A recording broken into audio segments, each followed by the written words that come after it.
بسم اللہ الرحمن الرحیم۔ اب یہاں سے مصنف علیہ الرحمہ عام کی بات شروع فرما رہے ہیں۔ عام کی تعریف ہم پڑھ چکے کہ عام وہ ایسا لفظ ہے جو مشتمل ہو افراد کے مجموعے کو، افراد کی ایک جماعت کو۔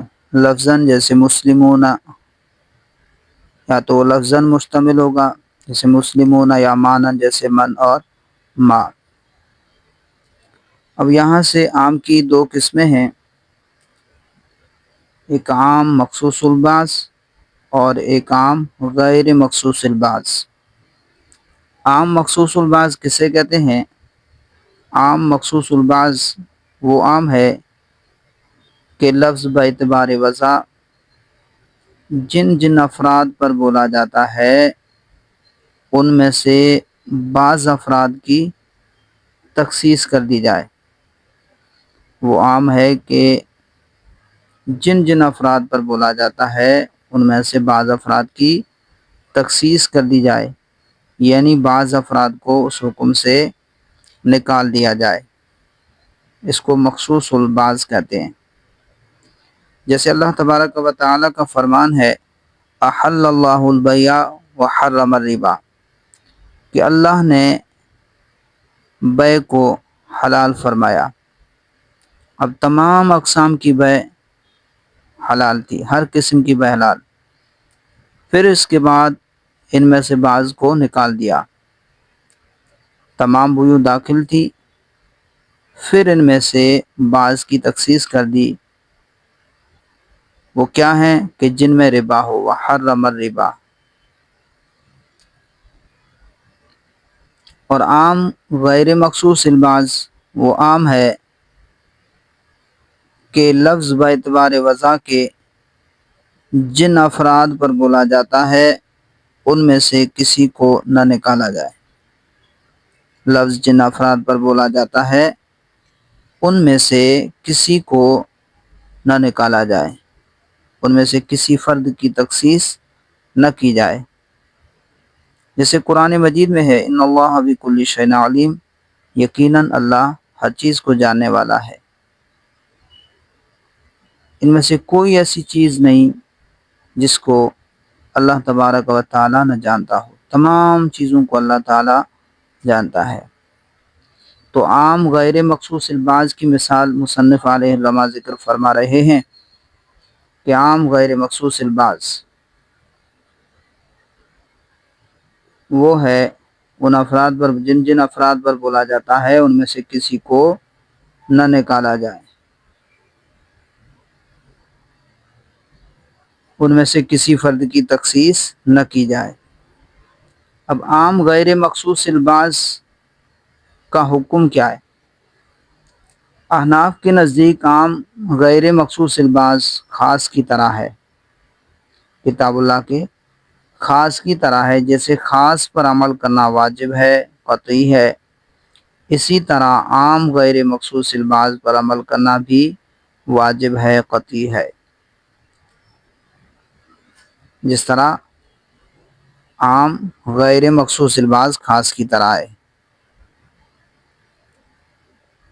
جس طرح خاص پر عمل کرنا واجب ہے اس طرح عام غیر مخصوص البعض پر عمل بھی واجب ہے۔ جیسے خاص کے مقابلے میں خبر واحد یا قیاس آ جائے اور پھر جمع و تطبیق کی کوئی صورت نہ ہو تو پھر خاص پر عمل کیا جاتا ہے، خبر واحد اور قیاس کو چھوڑ دیا جائے گا، اس لیے کہ خبر واحد اور قیاس ظنی ہے۔ اسی طرح عام غیر مخصوص البعض پر عمل کرنا بھی واجب ہے، قطعی ہے۔ جبکہ امام شافعی علیہ الرحمہ فرماتے ہیں کہ عام غیر مخصوص البعض یہ قطعی نہیں ہے، ظنی ہے۔ وہ فرماتے ہیں کہ اس میں تخصیص کا احتمال ہے۔ تو یہ عام غیر مخصوص البعض کی تعریف وغیرہ اور اس کا حکم۔ اب اختلافی مسئلہ یہ ہے کہ مثال کے اندر مصنف علیہ الرحمہ نے فرمائی کہ ما عموم کے لیے آتا ہے،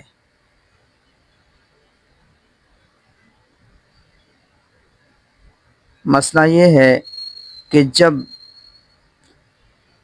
کوئی شخص چوری کر لیتا ہے تو پھر چوری کا پتہ چل گیا اور وہ چوری 10 درہم سے زائد ہو، 10 درہم سے زائد کی چوری ہو، تو چور کا ہاتھ کاٹا جائے گا، چور کا ہاتھ کاٹا جائے گا۔ اور اس مال کا کیا ہوگا؟ تو اس کی 3 صورتیں بنتی ہیں۔ نمبر 1، مال موجود ہوگا یا مال ضائع ہو گیا، ہلاک ہو گیا، خود بخود ہلاک ہو گیا۔ اور تیسری صورت استہلاک، یعنی اس نے خود ہلاک کیا ہے۔ تو اگر مال موجود ہے پھر تو واپس مالک کے حوالے کر دیا جائے گا۔ اور جو اختلاف ہے جس کے متعلق مسئلہ ہے کہ اگر مال مسروقہ ہلاک ہو گیا تو اس کا کیا ہوگا، یعنی اس نے ہلاک نہیں کیا بلکہ مال مسروقہ خود ہلاک ہو گیا، تو اس کا کیا حکم ہے؟ احناف کے نزدیک صرف ہاتھ کاٹا جائے گا۔ اگر کسی شخص نے چوری کی اور وہ 10 درہم سے زائد ہے تو اور وہ مال ہلاک ہو گیا، اس نے ہلاک نہیں کیا بلکہ خود بخود ہلاک ہو گیا، تو احناف کے نزدیک صرف ہاتھ کاٹا جائے گا، مال کا ضمان نہیں لیا جائے گا۔ جبکہ امام شافعی فرماتے ہیں کہ چور کا ہاتھ بھی کاٹا جائے گا اور اس کے ساتھ ساتھ مال کا ضمان بھی لیا جائے گا، ہاتھ بھی کاٹا جائے گا اور ضمان بھی لیا جائے گا۔ امام شافعی علیہ رحمہ اس کی دلیل وہ قیاس کرتے ہیں غصب پر، کہ جیسے غصب کے اندر کسی کی چیز کسی نے غصب کی اور وہ چیز ہلاک ہو گئی تو اس کو سزا کے ساتھ ساتھ ضمان بھی دینا پڑے گا۔ کسی کی چیز غصب کی اور وہ ہلاک ہو گئی تو اس کو سزا کے ساتھ ساتھ ضمان بھی دینا پڑے گا۔ تو اسی طرح چوری کے اندر بھی ہوگا کہ اگر کسی نے کسی کی چوری کی تو اس کا ہاتھ بھی کاٹا جائے گا اور مال ضائع ہوگا تو اس کا ضمان بھی دینا پڑے گا۔ چونکہ غصب میں بھی بغیر اجازت مال لے گیا تو ضمان آیا، اور چوری میں بھی بغیر اجازت مال لے گیا ہے تو اس میں بھی ضمان دینا پڑے گا۔ جبکہ ہم دلیل میں کتاب اللہ کا عام ذکر کرتے ہیں کہ اللہ تبارک و تعالیٰ نے قرآن مجید میں ارشاد فرمایا وَالسَّارِقُ وَالسَّارِقَةُ فَاقْطَعُوا أَيْدِيَهُمَا جَزَاءً بِمَا كَسَبَا، کہ چوری کرنے والے مرد اور چوری کرنے والی عورت فَاقْطَعُوا أَيْدِيَهُمَا، پس ان دونوں کے ہاتھ کاٹ دو، جزاءً بِمَا كَسَبَا، یہ بدلہ ہے، یہ سزا ہے، بما، اس کی، جو کچھ انہوں نے کیا، جو کچھ کسبا انہوں نے کیا۔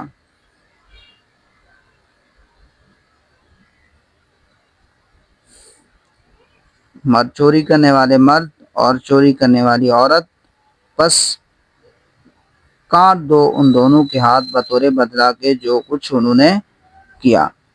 تو یہاں پر ما عام ہے کہ جو کچھ کیا ہے، یعنی جو بھی جرم ہے اس سارے جرم کی جو سزا ہے وہ ہاتھ کاٹنا ہے۔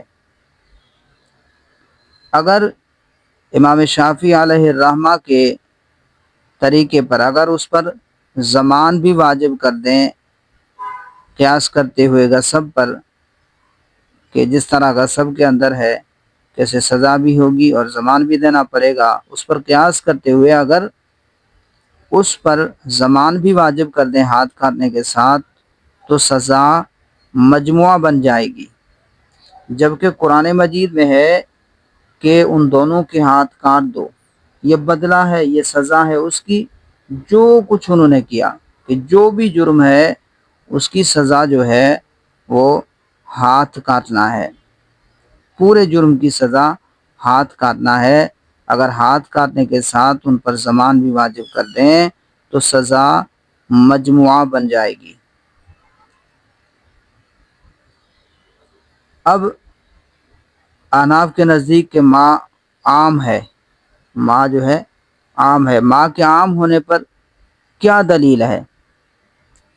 تو احناف حضرت امام محمد علیہ الرحمہ کا قول پیش کرتے ہیں۔ حضرت امام محمد علیہ الرحمہ کا قول اس لیے پیش کیا کہ جس طرح امام محمد فقہ کے امام ہیں، اسی طرح وہ لغت کے بھی امام ہیں، اس لیے کہ لفظ ماں کے عام ہونے پر آپ کا قول دلیل ہے۔ وہ کیا ہے؟ آپ فرماتے ہیں کہ اگر کسی شخص نے، آقا نے اپنی لونڈی سے کہا جو کچھ تیرے پیٹ میں ہے اگر وہ لڑکا ہوا تو آزاد ہے، جو کچھ بھی ہے تیرے پیٹ میں اگر لڑکا ہوا تو آزاد ہے، تو اس لونڈی نے، باندی نے ایک لڑکا اور ایک لڑکی کو جنم دیا تو وہ آزاد نہیں ہوگی۔ وجہ یہ ہے کہ ماں عام ہے۔ وہ فرماتے ہیں کہ جو کچھ تیرے پیٹ میں ہے وہ اگر لڑکا ہوا، تو کہ ماں کے عموم کا تقاضا یہ تھا کہ جو کچھ بھی ہے وہ لڑکا ہو جو کچھ بھی ہو وہ لڑکا ہو۔ اب اس نے جنم دیا ایک لڑکا اور ایک لڑکی، تو ماں کا عموم نہیں پایا گیا، ماں کا عموم نہیں پایا گیا، اس لیے وہ آزاد نہیں ہوگی۔ تو امید ہے مسئلہ سمجھ میں آ گیا ہو گیا۔ آئیے اب عبارت پڑھتے ہیں اور ترجمہ کرتے ہیں۔ وَأَمَّا الْعَامُ فَنَوْعَانِ، اور بہرحال عام تو اس کی دو قسمیں ہیں۔ عام خُصَّ عَنْهُ الْبَعْضُ، وہ عام کہ جس سے تخصیص کی جائے بعض کی، وہ عام جس سے بعض کو خاص کیا گیا۔ عام خُصَّ عَنْهُ الْبَعْضُ، وہ عام جس سے تخصیص کی جائے بعض کی۔ وعام لم یخص عنہ شیء، اور وہ عام کہ جس سے تخصیص نہ کی گئی ہو کسی چیز کی، یعنی کسی فرد کی تخصیص نہ کی گئی ہو۔ عام مخصوص البعض کہ جس میں بعض افراد کی تخصیص کی گئی، اور وہ دوسری قسم وہ عام جس میں کسی فرد کی تخصیص نہ کی گئی ہو۔ فالعام الذی لم یخص عنہ شیء فهو بمنزلۃ الخاص۔ فالعام الذی، پس وہ عام، لم یخص عنہ شیء جس سے کسی فرد کی تخصیص نہ کی گئی ہو، کسی چیز یعنی کسی فرد کی تخصیص نہ کی گئی ہو، فہو بمنزلۃ الخاص، تو وہ خاص کے درجے میں ہے۔ عام غیر مخصوص البعض وہ خاص کے درجے میں ہے، فی حق لزوم العمل بہ، اس پر عمل کے لازم ہونے میں، لا محالۃ قطعی طور پر۔ وہ عام جس سے کسی کی تخصیص نہ کی گئی ہو کسی فرد کی، وہ خاص کے مرتبے میں ہے، خاص کے درجے میں ہے، عمل کے، اس پر عمل کے لازم ہونے میں، لا محالۃ قطعی طور پر۔ وعلی ھذا قلنا، اور اس بنیاد پر ہم کہتے ہیں، اسی بنا پر ہم نے کہا، اذا قطع ید السارق، کہ جب کاٹ دیا جائے چور کا ہاتھ، بعد ما ہلک المسروق عندہ، بعد اس کے کہ ہلاک ہو جائے مسروق چوری شدہ، عندہ اس کے پاس کہ جب ہلاک ہو جائے چوری شدہ مال اس کے پاس، جب کاٹ دیا جائے چور کا ہاتھ بعد اس کے کہ ہلاک ہو گیا چور کے پاس مسروق یعنی چوری شدہ مال، لا یجب علیہ الضمان، تو چور پر ضمان واجب نہیں ہوگا، لأن القطع جزاء جمیع ما اکتسبہ السارق، اس لیے کہ ہاتھ کا کاٹنا جزاء، یہ بدلہ ہے، یہ سزا ہے، جمیع ما اکتسبہ السارق، اس تمام عمل کا یہ بدلہ ہے اس تمام عمل کا جس کا چور نے کسب کیا، جو چور نے کیا اس تمام کا بدلہ ہے ہاتھ کاٹنا۔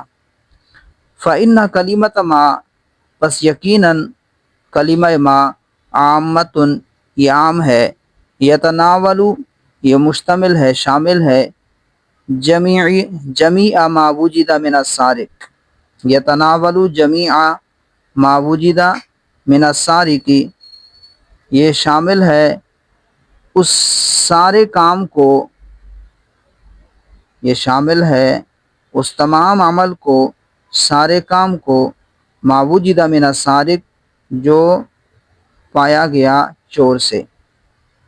وبتقدیر ایجاب الضمان، اور ضمان واجب کرنے کی صورت میں، یکون الجزاء هو المجموع، سزا مجموعہ ہوگی۔ اگر چور کے ہاتھ کاٹنے کے ساتھ ساتھ اس پر ضمان بھی واجب کریں تو اس صورت میں سزا مجموعہ ہوگی، جبکہ اللہ تعالیٰ نے قرآن مجید میں فرمایا کہ جو کچھ انہوں نے کیا ہے ان کا بدلہ کیا ہے؟ ہاتھ کاٹنا ہے، کاٹ دو ان دونوں کے ہاتھ، جی بدلہ ہے جو کچھ انہوں نے کیا۔ تو اگر چور کے ہاتھ کاٹنے کے ساتھ اس پر ضمان بھی واجب کریں تو اس صورت میں سزا جو ہے یہ مجموعہ ہوگی۔ وبتقدیر ایجاب الضمان یکون الجزاء والمجموع، اور ضمان واجب کرنے کی صورت میں یکون الجزاء، سزا ہوگی، هو المجموع، مجموعہ۔ ولا یترک العمل به، تو اس پر عمل ترک نہیں کیا جائے گا، بالقیاس علی الغصب، قیاس کرتے ہوئے غصب پر۔ تو کلمہ ما کے عموم پر عمل کو ترک نہیں کیا جائے گا بالقیاس علی الغصب، غصب پر قیاس کرتے ہوئے۔ اب یہاں سے دلیل دے رہے ہیں کہ ما عام ہے، ما کے عموم پر دلیل۔ والدلیل علی ان کلمۃ ما، اور دلیل اس بات پر کہ کلمہ ما عامۃ، عام ہے۔ والدلیل علی ان کلمۃ ما، اور دلیل اس بات پر کہ ما کا کلمہ عام ہے، ما ذکرہ محمد رحمہ اللہ، وہ جس کو ذکر کیا امام محمد رحمہ اللہ نے، وہ کیا ہے؟ اذا قال المولا لجاریتہ، جب آقا نے اپنی باندی سے کہا، اپنی لونڈی سے کہا، ان کان ما فی بطنک غلاما فانت حرۃ، ان کان، اگر ہو، ما فی بطنک، جو کچھ تیرے پیٹ میں ہے، غلامن، لڑکا، فانت حرۃ، تو بس تو آزاد ہے۔ اگر آقا نے، مولا نے اپنی باندی سے کہا کہ جو کچھ تیرے پیٹ میں ہے وہ کیا ہو؟ لڑکا ہو، لڑکا ہو، فانت حرۃ، تو آزاد ہے، فولدت غلاما وجاریۃ، تو اس نے جنا ایک لڑکا، وجاریۃ، اور لڑکی، لا تعتق، تو آزاد نہیں کی جائے گی، تو آزاد نہیں ہوگی۔ وجہ یہ ہے کہ ما کا عموم نہیں پایا گیا، شرط یہ تھی کہ جو کچھ ہے وہ کیا ہو؟ لڑکا ہو، جو کچھ ہے وہ معموم کے لیے، یعنی تیرے پیٹ میں جو حمل ہے اگر وہ لڑکا ہے تو آزاد ہو جائے گی، اور اس کے ہاں ایک لڑکا اور لڑکی پیدا ہو گئی تو آزاد نہیں ہوگی، کیونکہ شرط نہیں پائی گئی، کیونکہ جو کچھ اس کے پیٹ میں تھا وہ صرف لڑکا نہیں بلکہ لڑکی بھی ہے، حالانکہ شرط یہ تھی کہ تمام حمل جو کچھ ہے وہ لڑکا ہو، تو ماں کا عموم نہیں پایا گیا، جبکہ ماں عموم کے لیے آتا ہے۔ امید ہے مسئلہ سمجھ میں آ گیا۔